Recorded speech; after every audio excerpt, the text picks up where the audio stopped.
تاکہ خانقاہوں کی تعلیم عام نہ ہو سکے یا خانقاہوں کی تعلیم کی حقیقت سامنے نہ آ سکے۔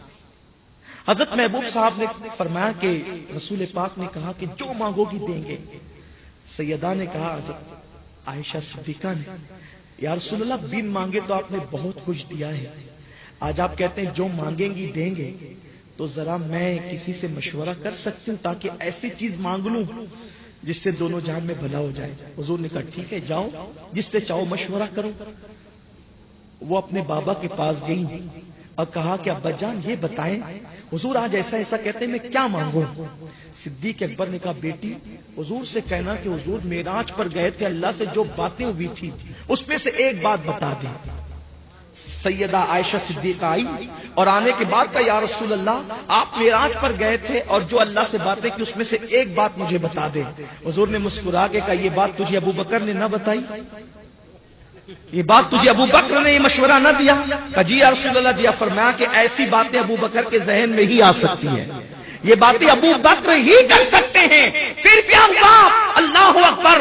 میرے آقا نے فرمایا عائشہ جب میں اپنے اللہ کے قرب میں پہنچا تو میرے رب نے فرمایا محبوب تیرا امتی کتنا ہی پاپی ہو، اگر اس کے نام اعمال میں ایک نیکی ہوگی جو میں چاہتا ہوں اس کو میں بے حساب جنت عطا کروں گا، بے حساب جنت دوں گا۔ میں نے اس کی مولا وہ کون سی نیکی جو تو چاہتا ہے؟ ارشاد ہوا جو ٹوٹے ہوئے دلوں کو جوڑا کرے گا پیار محبت سے میں ایسوں کو بے حساب جنت عطا کرتا ہوں۔ وہ تو نہایت سستا سودا بیچ رہے ہیں جنت کا، ہم مفلس کیا مول چکائیں اپنا ہاتھ ہی خالی ہے۔ سیدہ مچل گئی اور کہنے اپنے والد کے پاس گئی بابا مبارک ہو۔ حضور کہتے ہیں جو ٹوٹے ہوئے دلوں کو جوڑے گا، جو ٹوٹے ہوئے دلوں کو جوڑے گا اللہ اس کو بے حساب جنت عطا کرے گا۔ صدیق اکبر اتنا روئے کہ داڑھی بھیگ گئی۔ کہا بابا کیا بات ہے، حضور تو سستے میں جنت دے رہے ہیں اور آپ روتے کیوں ہیں؟ کہا بیٹی تو نے حدیث مبارکہ کا ایک رخ دیکھا ہے دوسرا نہیں دیکھا، میں دوسرا دیکھ کے رو رہا ہوں۔ کتنا بھی پاپی ہو اگر ٹوٹا ہوا دل جوڑ دے، ٹوٹا ہوا دل جوڑ دے تو بے حساب جنت میں جائے، پھر کتنا بھی سجدے کرنے والا ہو اگر کسی کا دل توڑ دے تو، کتنے ہی روزے رکھنے والا ہو اگر کسی کا دل توڑ دے تو، آپ غور تو کریں۔ آقا کریم صلی اللہ علیہ وسلم کے غلاموں غور تو کریں، اسی لیے ہمارے بزرگوں نے روزے توڑے مگر کسی کے دل نہیں توڑے۔ میں توجہ چاہتا ہوں اپنے اہل منبر کی توجہ سے، تو آپ سن رہے بڑا احسان کر رہے ہیں، کرم فرمائی کر رہے ہیں۔ ویسے اہل منبر کی معلومات میں ہم کوئی اضافہ نہیں کر سکتے، تقریر تو آپ کے لیے ہوتی ہے، لیکن ان کی دعائیں لینا چاہتا ہوں توجہ لے کر۔ روزے توڑ دیے دل نہیں توڑے۔ امام حسن بصری ایک سفر میں ہے، ایک پانی بیچنے والا پانی بیچ رہا ہے، لوگوں میرا پانی لوگے تو اللہ تم پہ رحم کرے گا، کیونکہ صبح سے میرا پانی کسی نے خریدا نہیں، میں اپنے بچوں کو کیا لے جا کر کے کھلاؤں گا۔ یہ امام حسن بصری سید الصوفیہ ہے، سلسلے قادری اور چشتیہ کے مسلمہ ثبوت بزرگ ہیں، مولا علی کے مرید و خلیفہ ہیں امام حسن بصری۔ جب آپ نے سنا نا کہ میں اپنے بچوں کو کیا کھلاؤں گا، پیسے نکالے دیا، پانی لیا، بیٹھ کے پینے لگے۔ جب پینے لگے تو ایک مرید نے کہا حضرت آپ کا روزہ یاد نہیں؟ حضرت حسن بصری نے کہا روزہ یاد ہے، نفل تھا، توڑ دیا، کل اس کی قضا کر لوں گا۔ اگر اس بندے کا دل ٹوٹ جاتا تو اس کی قضا کب کرتا؟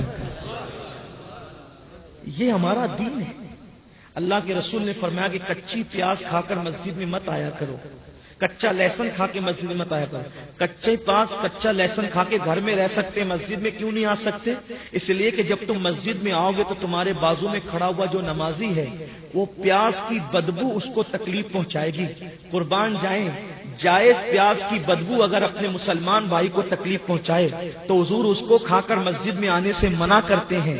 یہ ناجائز گالیاں جو مسلمانوں کو تکلیف پہنچاتی ہے اس کی اجازت آپ کو کس نے دی؟ جو زبان سے شعلے اگل رہے ہو اس کی اجازت کس نے دی؟ ذرا سوچو تو صحیح، اگر مومن کو کچی پیاز کی بدبو تکلیف دے تو حضور اس کو کھا کر مسجد میں آنے سے منع کرتے ہیں، اور ہمارے الفاظ اگر کسی کو تکلیف پہنچائے تو سوچو تو صحیح، سوچ کر کے بولا کرو، کسی کا دل مت توڑا کرو، ورنہ ایسا نہ ہو عبادتیں منہ پہ پھینک کر مار دی جائے اور دل توڑنے کی وجہ سے جہنم کا ایندھن بن جائے۔ اب مجھے بتاؤ جب عام مومنین کا دل توڑنا اتنا بڑا جرم ہے تو جو اپنے گناہوں سے نبی کے دل کو اذیت پہنچائے ان کا انجام کیا ہوگا؟